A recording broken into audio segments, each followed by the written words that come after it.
Appendix F. Time for a Change. Rifkin's New Improved Worldview. Quote, "The pagan calendar had a nature cycle. The festivals and events which governed the calendar were natural events, the equinox, the solstice, the death of vegetation, the birth of vegetation, and so on. The government of time was thus within time, from nature and man. The Christian calendar was the antithesis of all this. Every year is the year of our Lord. Time and the universe are His creation. Time and the cosmos are thus governed from before and beyond time in history.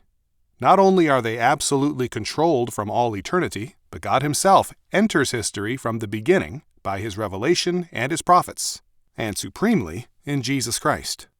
So that nature moves not in terms of nature dates, but historical dates. The old calendar celebrated nature and rights of nature. The new calendar celebrates God's year and the works of men under God." R.J. Rushdoony.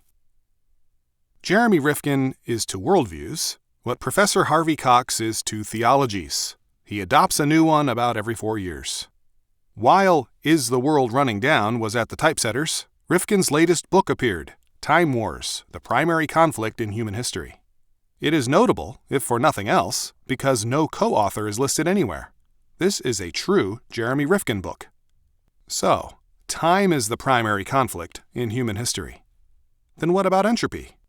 What about the titanic intellectual struggle, 1980, between the West's faith in technological progress and the scientific principle of entropy?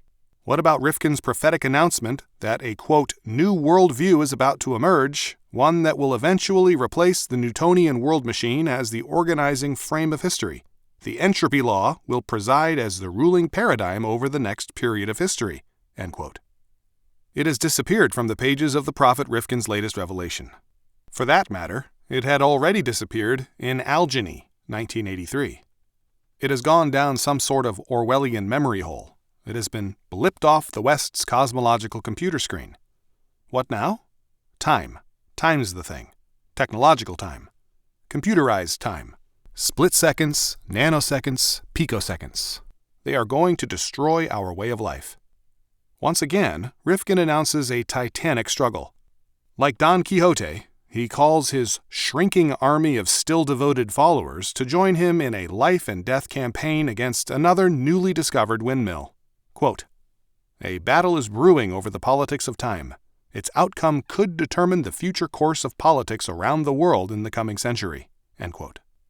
Apparently, the evil windmill of entropy has been slain, as has the evil windmill of genetic engineering, Algeny. How these awesome challenges were overcome, he does not say. But he does not look back over his shoulder. He marches forward. Each victory always leads to another campaign. But each campaign always leaves a significant percentage of his followers stuck in the trenches, battling the last windmill, unaware that Rifkin has once again grabbed the regimental flag and marched off in a new direction to overcome a new windmill. Rifkin sings a siren song to those who enjoy being whooped into a frenzy once every few years. The lyrics may be different, but the tune never changes. The evils of growth-oriented capitalism. Jeremy Rifkin knows that capitalism produces economic growth and technological change, and as a committed socialist, he resents this. He returns to this theme, the hidden dangers and moral evil of capitalism's economic progress, in book after book.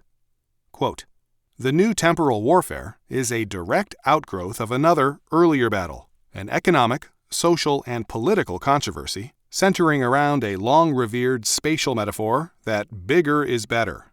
This cardinal concept, which so dominated our thinking after World War II, started to come under attack from many quarters during the 1960s and 1970s. The industrial nations of the West had organized the future with bigness in mind." End quote. He totally misunderstands free market capitalism. It is the leaders of socialist governments, not free market societies, that are so arrogant as to imagine that anyone or anything other than God can successfully, quote-unquote, organize the future. Nevertheless, Rifkin claims that big is better is the reigning orthodoxy of our era, which on the whole it is, and that this orthodoxy has now begun to be challenged. Quote, "A spatial heresy began to take hold, winning over legions of converts to a new vision. Small is beautiful began to challenge the once powerful myth that bigger is better." End quote. Rifkin is still living in the light of the dying embers of the social fires of 1965 to 71, the world of youthful dreams about bug-free organic farms, safe political revolution, and chemical euphoria.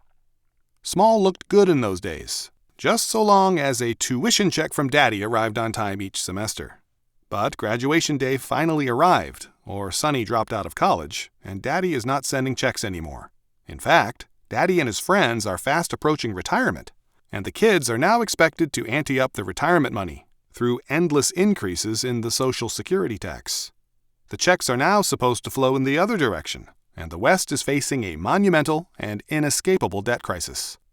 Unfortunately, this is not a crisis that committed socialists like to discuss in detail, for it was their ideology of compulsory wealth redistribution that created this debt crisis, so they invent other crises that can be substituted for the real one. Today, Rifkin announces there is a far deeper conflict than the conflict over big is better versus small is beautiful. It is the concept of efficiency. Yes, folks, efficiency. That familiar bugaboo of anti-capitalist critics who recognize belatedly that socialist economies are woefully inefficient. That ascetic religion of the Industrial Revolution, that hottest of hot topics, circa 1825, is with us still. We now know what is wrong with the West. Quote, "Efficiency and speed characterize the time values of the modern age." End quote. The god of modern time is the goal of faster. And faster than you can say, new improved worldview, Jeremy Rifkin has written Volume 6, or is it 7, of The Prophet Speaks, which exposes the evils of Western technological time. Not linear time this time, but computer time, which is simulated time. Don't hold your breath for Rifkin to define this precisely. He announces, quote, "The age of progress is about to give way to the age of simulation," end quote. But I thought the age of progress had been overcome in 1980 by the age of entropy, except that the age of entropy was overcome in 1983 by the age of algeny, genetic engineering. I must be confused. Perhaps this is the sign of a coming worldview, the age of confusion. Maybe Rifkin will ask me to co-author a book on this topic, or perhaps he will ask you.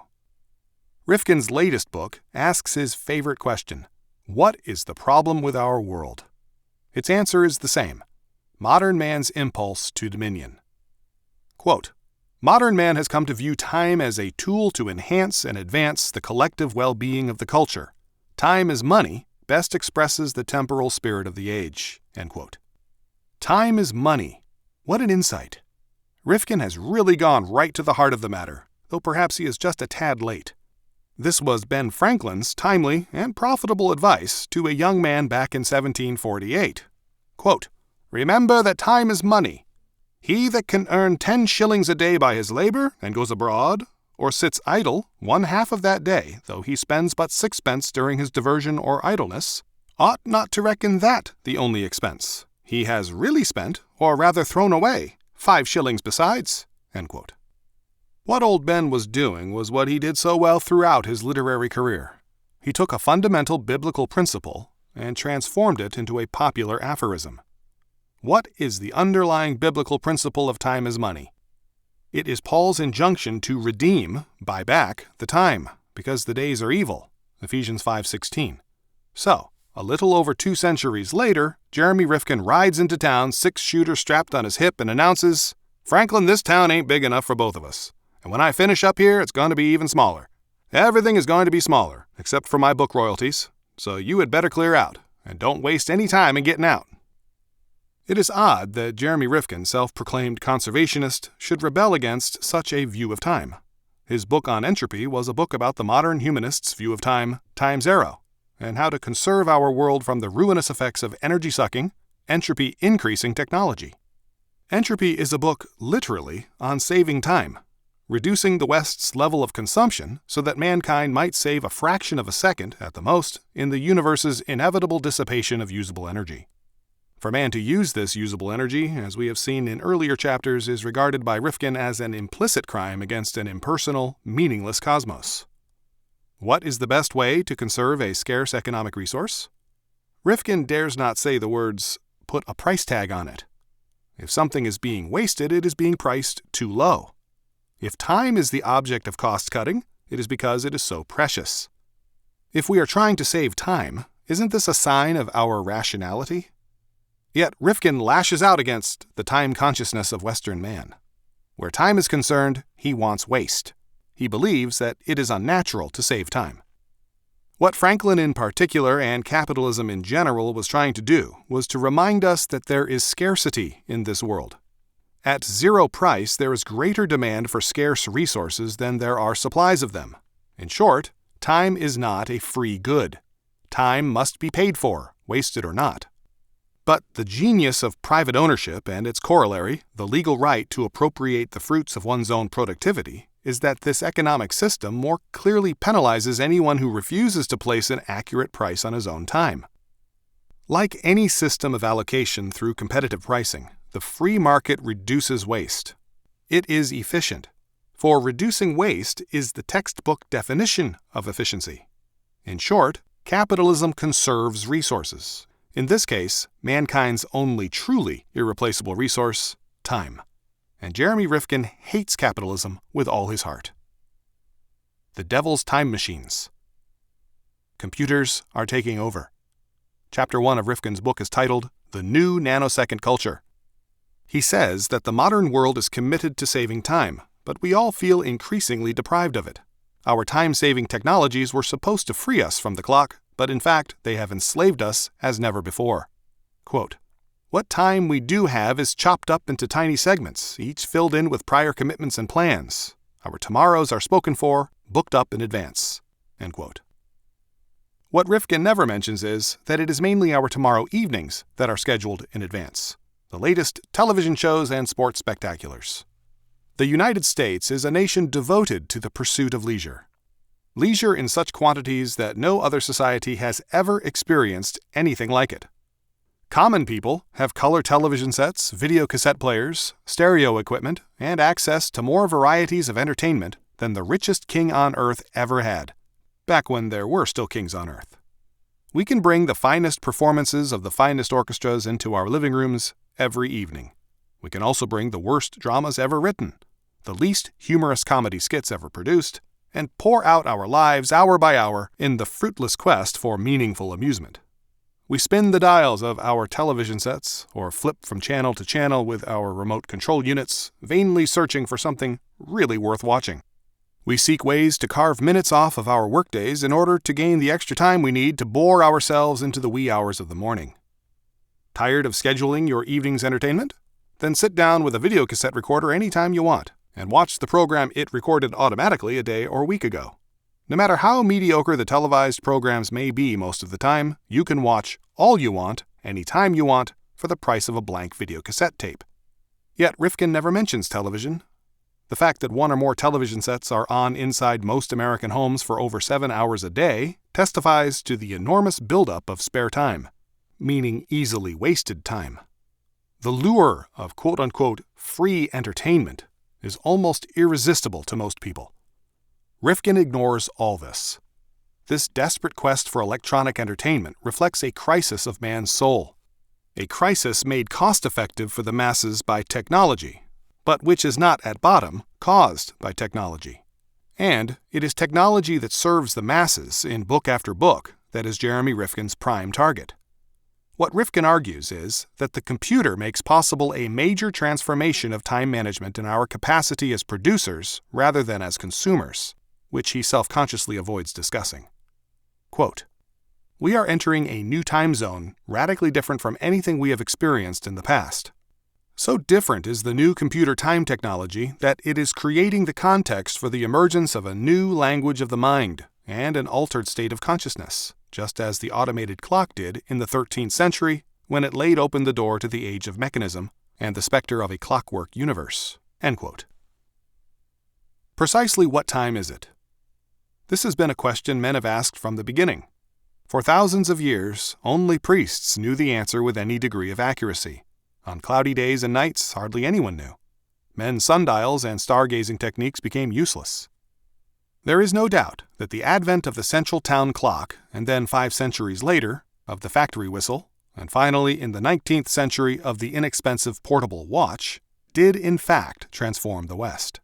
There was, as David Landis put it, a revolution in time. It became economically possible for more and more people in the West to get a usefully precise answer to the question, what time is it? When this became possible at a price people could afford, they adjusted their lives accordingly when such adjustments proved sufficiently profitable to those who were willing to adjust.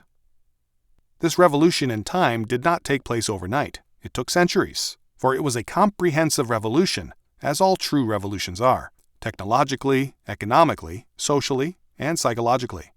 This is why Rifkin's argument in Time Wars is so implausible, namely, that the advent of today's more precise time measurement devices will have comparable transforming effects on civilization and will have them within one generation. This is utter nonsense. Ask yourself this question. What fundamental change in anyone's life will be produced by the availability of cheap battery-powered wristwatches that can accurately measure the seconds of a minute? Answer. Only the performance of athletes will be affected, and only just slightly. It is true that my Japanese-manufactured wristwatch beeps on schedule when I set it to remind myself of an upcoming appointment. That I bought this watch for the money I earn in about 20 minutes is also remarkable. That I figured this out by using the watch's built-in electronic calculator is a marvel, or would have been 5 years ago. But the fact is, this watch has not changed my life very much. It simply makes me less dependent on my secretary, who reminds me of where I belong on special occasions, and less dependent on my mathematical computational skills, which are nothing if not mediocre. I have no doubt gained in knowing more precisely what time it is, but a minute or two one way or the other does not matter to me personally. It may matter for a production process, but all such highly rigorous production processes are governed by electronic calculators, not by people. And this is the whole point. The extraordinary increases in our machine's ability to measure time and adjust to time has very little to do with the way we live our lives. Traffic on the highways is just as clogged at peak driving hours as it was yesterday, and it will be equally clogged tomorrow, whether or not our employers buy a new computer software program.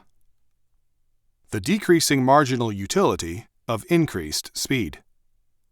When railroad travel became common in the late 19th century, it did transform the spatial reality of the masses. Inland food and equipment transportation became cheaper. Mail delivery became faster and far cheaper, and long-distance travel over land became reasonably pleasant for the first time in man's recorded history. Trains went as fast as 60 miles per hour for long periods. With the exception of the sportsman's ice boat, no other mode of transportation in man's history had ever approached this average speed. Since then, the jet airplane has made long-distance travel even more pleasant, but not fundamentally different, for most people do not use them very often. The magnitude of difference between a fast commercial train in 1860 and a fast commercial plane a century later did not have the same sort of impact on the average person, rather than business traveler, that the train had in comparison to the stagecoach the day that the first train arrived in a town. The impact of the automobile was stupendous, fast travel at your command, independent of externally imposed schedules. Consider the town clock in comparison to the sundial. It made a major change in how businesses could be operated. It advanced the precision of work schedules, making possible new production processes. This was comparable to the magnitude of social change wrought by the advent of the train in comparison to the stagecoach. Then came the wristwatch. This was the private automobile of time management. Decentralized, inexpensive, mass-produced, life-changing. The impact that the wristwatch had on our lives in comparison to the town's clock's chimes or factory whistle was very important. So important that it seems safe to conclude that it was far more important than any future technique in measuring human time will ever be. Improvements in watches have been made steadily, but their effects have been marginal in terms of the changes in our lives that they have wrought. A wristwatch that does not require winding is an improvement over one that does. One that has a little beeper alarm is also an improvement, except when it goes off at 12 noon on Sunday when you are sitting in church. But that beeper is not very significant in changing the way we work or live our lives. We even have a phrase for describing merely marginally useful improvements in technology, bells and whistles. It applies very well to today's improvements in measuring time. To argue that time measurement technology has significantly changed our lives in this century is simply ridiculous. Rifkin grabs for any fact that might prove his case, and his desperation shows. He says that in 1927, Emily Post said that a widow should wait for 3 years before remarrying. By 1950, this had shrunk to 6 months. Today, Amy Vanderbilt says that the widow should resume the usual social course within a week. He implies, but never is so foolish as to say, that this speeding up is in some way the product of improved time measurement. If he ever said this outright, the howls of derisive laughter would overwhelm him. Did the self-winding wristwatch shorten the widow's mourning period to 6 months? Has the quartz watch or the light-emitting diode watch now reduced it to a week? In Puritan days, when life was shorter, harder, and more costly than today, widows were approached by suitors within a few weeks of the funeral of dear departed husbands. The widow inherited at least a third of her husband's land, plus whatever was being held in trust for his children. She could not work it well by herself. There were always unmarried men who wanted land, for it was income-producing capital. Traditions change for many reasons, but half-second or quarter-second improvements in time measurement surely are not the primary locomotives of social change, except when they lead to some major improvement in industrial production. This happened in industrial management studies at the turn of the 20th century, as Rifkin knows, but he cannot find anything comparable to these changes that have been produced by quartz watches. Yet Rifkin subtitles his book, The Primary Conflict in Human History. The Supposed Evils of Saving Time. As always, Rifkin is the social critic. He attacks the late 19th century time management studies conducted by Frederick W. Taylor. Quote, Taylor believed that the key to making a worker more efficient was to strip him of any capacity to make decisions regarding the conception and execution of his task. In the new scientifically managed factory, the worker's mind was severed from his body and handed over to the management. The worker became an automaton, no different from the machines he interacted with, his humanity left outside the factory gate. End quote. This, as you might expect by now, is sheer balderdash. Men are not machines, and if you treat them as machines, you will reduce their productivity. There is always an economic incentive in the free market to treat people well, for this is what pays. This is the way that Wayne Alderson took a nearly bankrupt steel fabrication plant and made it profitable within 2 years, treating people as people. His Value of the Person program became an industry objective because it produced profitable results. Where managers and owners are allowed to take a portion of the workers' increases in productivity, they will have an economic incentive to improve relations within the factory or office. Only where they are not allowed to appropriate a portion of any increased production, as under socialism, will this incentive be absent. Rifkin is a propagandist. He either doesn't know what he is talking about, or else he deliberately misinforms his readers. Peter Drucker tells us what Frederick Taylor accomplished, and it was not the creation of biological automatons in the workplace. Quote, Taylor did not start out, as most people believe who have never read him, with ideas of efficiency or economy, let alone with the purpose of making a profit for the employer. He started out with a burning social concern, deeply troubled by what he saw as a suicidal conflict between labor and capital. And his greatest impact has also been social. For scientific management, we today would probably call it systematic work study, and eliminate thereby a good many misunderstandings the term has caused, has proved to be the most effective idea of this century. It is the only basic American idea that has had worldwide acceptance and impact. Wherever it has been applied, it has raised the productivity, and with it the earnings of the manual worker, and especially of the laborer, while greatly reducing his physical efforts and his hours of work. It has probably multiplied the laborer's productivity by a factor of 100. It is not true that Taylor took the skill out of manual work, though it has often been asserted, for he applied scientific management only to work that had never been skilled, i.e., to the work of the laborer. His most famous study, made in 1899, dealt with shoveling sand, and Schmidt, his shoveling laborer, was not skilled, had no pride in his non-existent craft, no control over his work, no fun doing it, and a bare subsistence to show for his 10 hours of back-breaking but largely unproductive daily toil. Taylor's study thus enabled the unskilled man to be paid handsomely, almost at the level of the skilled man, and to be in high demand. The laborer suddenly became productive. Taylor, in other words, repealed the quote-unquote iron law of wages, under which the unskilled manual laborer had always lived. He did this by creating a skill that had never existed before, the skill of the industrial engineer. It was the first skill to be firmly based on knowledge rather than on experience. The industrial engineer of scientific management is the prototype of all modern knowledge workers, and to this day, one of the most productive ones." End quote. Yet, Taylor and Taylorism are the targets of Rifkin's wrath. Taylor's time and motion studies liberated unskilled workers by drastically increasing their productivity, something that Rifkin regards as perverse.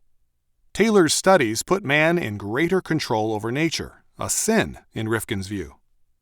By paying close attention to saving time and effort, workers could increase their income.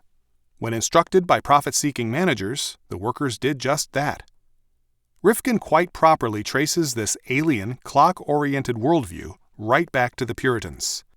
He cites Richard Baxter's late 17th century work, A Christian Directory. Quote, "A wise and skilled Christian should bring his matters into such order that every ordinary duty should know his place, and all should be as the parts of a clock or other engine, which must all be conjunct, and each right placed." End quote. Rifkin exaggerates for effect. Quote, "The clock culture called forth a new faith. The future could be secured if everyone would only learn to be on time." End quote.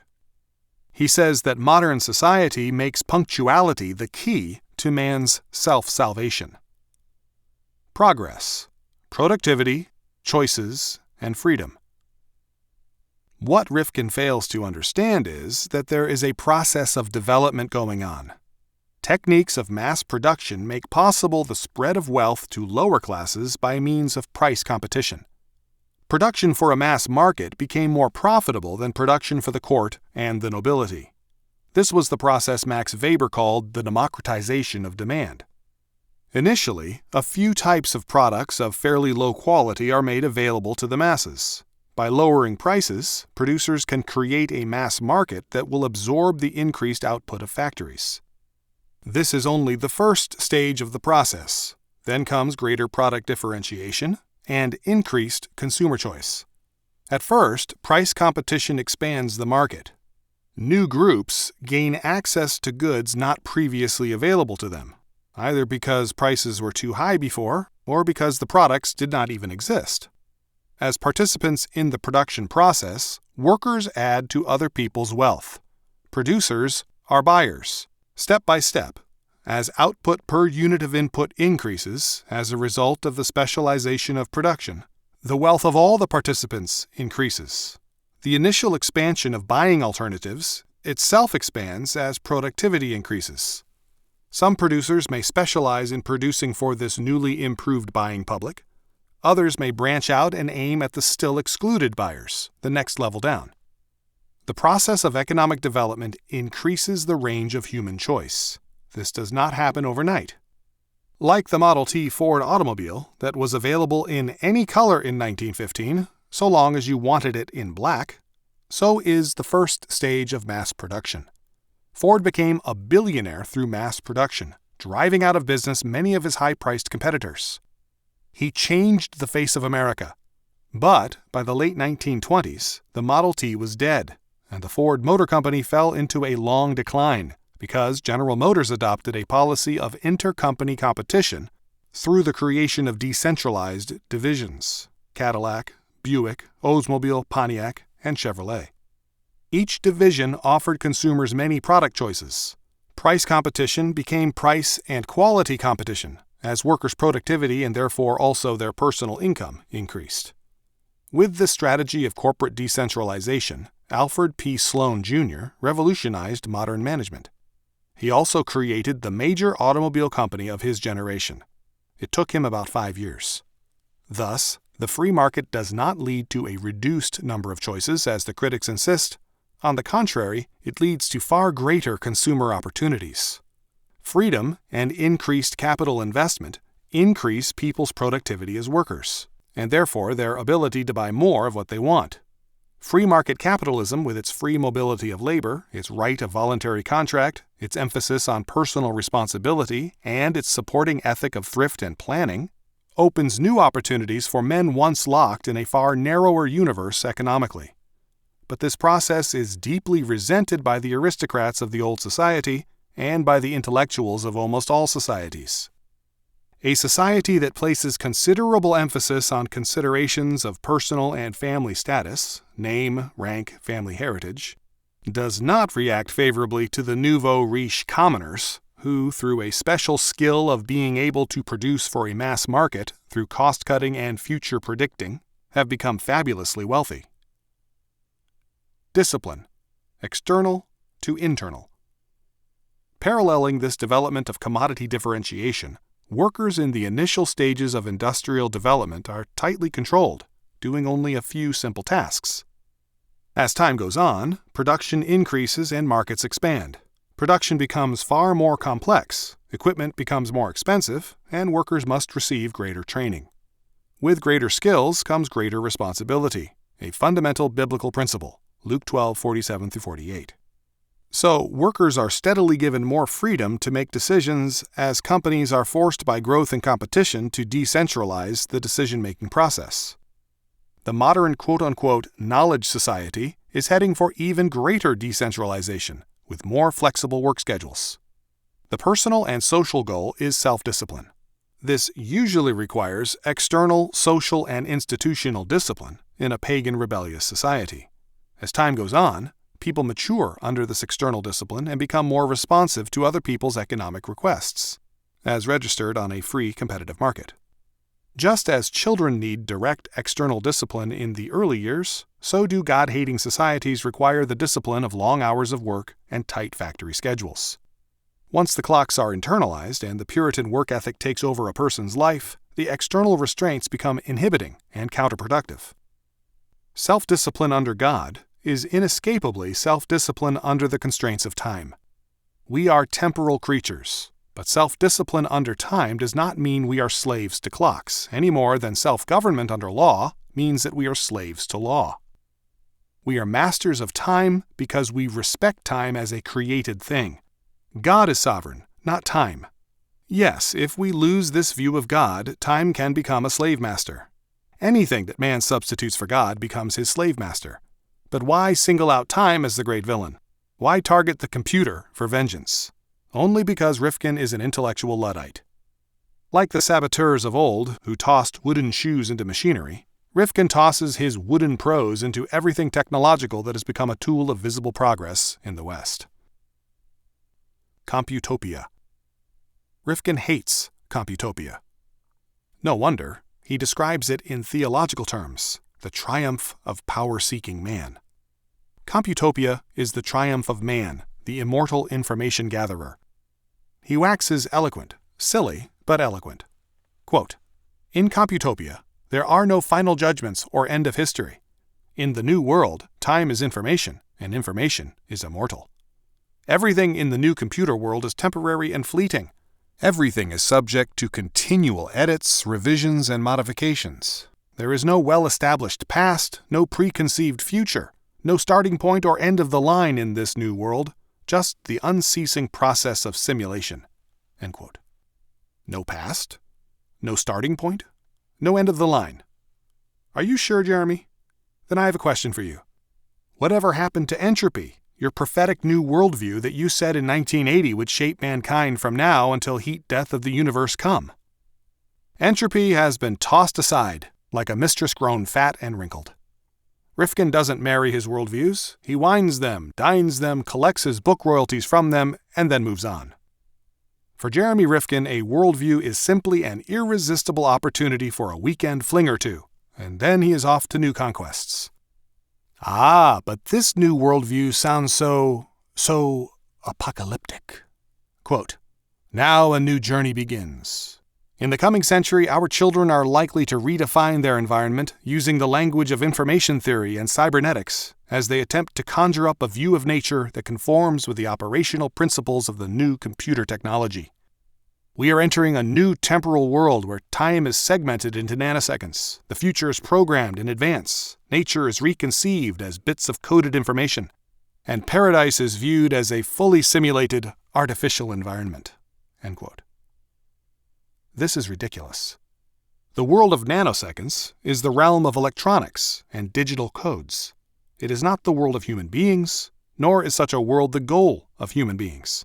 Through computers, computer programs, and systems engineering, we can make use of this speed-of-light world of energy, but we will never enter into it.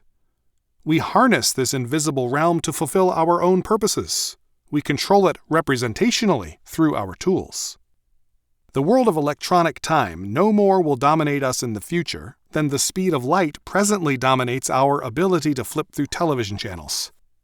It is the abysmal quality of the available entertainment, not the speed of the remote control sensor devices, that is the source of our dissatisfaction.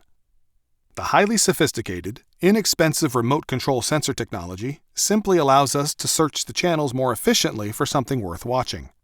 It exposes our cultural hopes as futile and naive, without our having to leave our sofas, walk across the room, and start turning the channel selector manually. But Rifkin prophesies a future world where our children will spin simulated utopias out of electronic cloth and somehow lose their freedom in the bargain. Men will be the prisoners of power, the programmed biological automatons of high technology.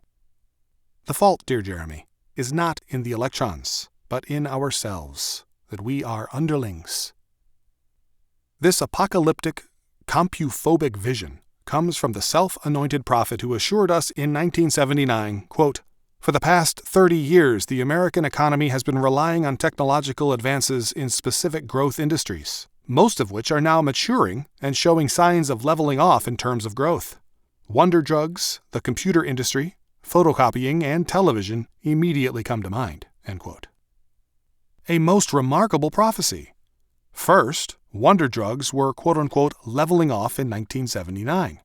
Then, lo and behold, he went on to co-author a book called Algeny, 1983, which warned us about a frightening new worldview, a radical vision of a future society based on science's ability to create new wonder drugs through genetic engineering. Second, the computer industry was also leveling off. Now, lo and behold, he has written Time Wars, 1987, warning us about a frightening new worldview, a radical vision of a future society based on science's ability to create a new view of time through computers and digital wristwatches. What next? It is easy to predict. His next book, 1991, will warn us about a frightening new worldview, a radical vision of a future society based on science's ability to mass-produce photocopying machines. Perhaps he will call it File Wars. People will be terrified by the brave new world sketched in Chapter 1, See Attached Copy. They will be willing to sell their homes and move to Wyoming when they read Chapter 8, Paper Jammed in Roller. They will be tempted to move to a farm in Tasmania when they read the conclusion, A World Out of Toner. New Age Rhythms. What Jeremy Rifkin is against, now as always, is man's exercise of dominion over nature. He remains faithful to the passive outlook of Eastern mysticism. Quote, "We have sacrificed wisdom for violence and used awareness as a weapon to secure our temporal domination." End quote. What he wants, now as always, is a new age metaphysical union with our environment. We must, quote, "make a choice to go forward to a new partnership with the rest of the living kingdom, a partnership based on a deep and abiding respect for the rhythms of the planet." End quote. We also need a higher consciousness experience of our joining with nature. The following passage leads me to ask myself this key epistemological question. What has this man been smoking? Quote, "We have all experienced rapture, those special moments of undefinable time when we surrender control over the future, both our own and others. We become our environment. Our time expands to encompass all other things. We become the world. We participate fully in a shared temporality where there exists no time hierarchy, no privileged minority, no inside and outside, no I and they. These are the moments of bliss we yearn for, and that can only be attained by empathetic, shared participation." End quote. It gets worse. Quote, "Those who align themselves with the empathetic time dynamic are calling for the resacralization of life at every level of existence from microbe to man. The rhythm of the first constituency is slow-paced, rhapsodic, spontaneous, vulnerable, and participatory. Emphasis is on re-establishing a temporal communion with the natural biological and physical rhythms and of coexisting in harmony with the cycles, seasons, and periodicities of the larger Earth organism." End quote. In short, what Jeremy Rifkin wants, what Western society has apparently denied to him, natural rhythm. Then, Rifkin proposes a reconstruction of public policy based on this new worldview. First, we must understand that, quote, "time politics has become power politics," end quote. You may have missed this somehow. I know I did. Money politics, maybe. Ego trip politics, no question. But time politics? Second, time politics must be scrapped. Quote, "By transferring our private experience of empathy into public policy, we begin a new time journey, one in which temporal awareness is used to empathize with the future. In this new temporal world, time politics becomes empathetic politics." End quote. He is unfortunately silent about how we might transfer his vision of a new time politics into a specific political program. I suppose his first step will be to mount a grassroots campaign against daylight savings time, which is clearly an assault of commercial time against natural time, and furthermore, it was an invention of that capitalist time master Ben Franklin. Never forget, quote, "In an empathetic time world, our reality conforms to nature's," end quote. Then we will no doubt need a ban against imported digital wristwatches. After that, it gets vague. How about local laws against beepers in public places? To conduct a political transformation, you need constituents. You also need organizational allies. So, who are the representatives of this new empathetic politics? They are all those crazies who began to grab for political power in the late 1960s, meaning Rifkin's old constituencies. Quote, "Many new movements have emerged in recent years, each embracing aspects of the empathetic time vision. The environmental movement, the animal rights movement, the Judeo-Christian stewardship movement, the eco-feminist movement, the holistic health movement, the alternative agriculture movement, the appropriate technology movement, the bioregionalism movement, the self-sufficiency movement, the economic democracy movement, the alternative education movement, and the disarmament movement come readily to mind." End quote. They come readily to whose mind? Have you ever seen one piece of literature, one single booklet from any of these screwball movements that argues that the primary or even secondary reason for its existence is the world's desperate need for a new political order based on a totally new view of time? No? Neither have I. And neither has Rifkin. He cites no evidence. He just lists his hoped-for organizational allies. One thing is sure. With this witch's brew of a list, he has unofficially abandoned his expressed hope in the emerging order, 1979, of capturing the evangelical movement and the charismatics. His future does not lie with the Pat Robertson for President crowd. So he has returned to his old haunts, seeking to enlist at least part-time support from the few remaining shock troops of the Nirvana Liberation Front, the mind-blown visionaries of social transformation who never quite recovered psychologically from the startling news that a jury in a U.S. courtroom actually did free Angela Davis. There are not many of them left. Like charismatics, Rifkin wants revelation, but clearly not Christian revelation. He wants to wait for the kind of higher consciousness that is sought after by New Age avatars. Quote, "In an empathetic time world, the mind places less emphasis on manipulative knowledge and more emphasis on revelatory knowledge. Manipulative knowledge gives us control, but at the expense of wisdom.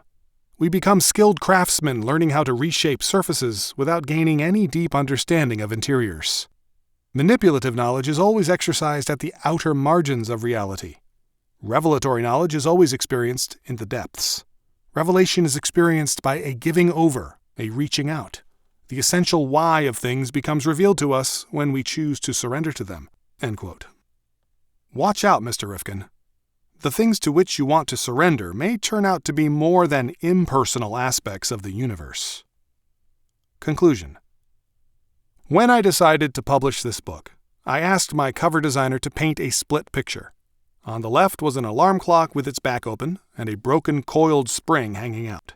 It was sitting on a table in a dingy room with worn-out wallpaper. The clock's face would read 5 minutes to 12. On the right-hand side of the cover was a high-tech digital clock on a table in a freshly wallpapered room. Its face would read 12:15. The artist tried twice, but the designs never conveyed my idea clearly, the idea of cosmic restoration. Had I known of Rifkin's decision to write Time Wars, I would have stuck with the old design and asked the artist to try once again. Rifkin literally followed my book cover's original design, from a world doomed by entropy running out of time to a high-tech world that has been visibly restored. This is the cosmic message of Christ's resurrection. Entropy will be overcome. There is plenty of time remaining. A new world has come, and a better world is coming. Jeremy Rifkin refuses to accept this. In this, he is both consistent and predictable, book after book. There is not one word in Time Wars on entropy, or the second law of thermodynamics, or the heat death of the universe, or time's arrow. Nothing. The quote-unquote unstoppable, inevitable new worldview of entropy, a new worldview, is gone. There is nothing on genetic engineering either. The unstoppable worldview of algeny is also gone. Not a trace remains. What does remain are the basic themes of his earlier books: hostility to the Protestant work ethic, free market economics, economic growth, science and technology, dominion over nature, and Western civilization in general. What we have in Time Wars is yet another prophecy of yet another imminent shift in worldviews that will be based on, of all things, the digital wristwatch. It's all true, he assures us. You'll see. Watch. There is one thing I think we can safely conclude about Time Wars. This time, Jeremy Rifkin really did write a book all by himself. That a publisher could be found for this manuscript is mind-boggling. The publisher is apparently operating under a variant of the marketing assumption set forth 2 generations ago by H.L. Mencken. Quote, "Nobody ever went broke by underestimating the taste of the American public." End quote. The variant? No New York publisher is likely to go broke by underestimating the gullibility of the liberal intellectual community.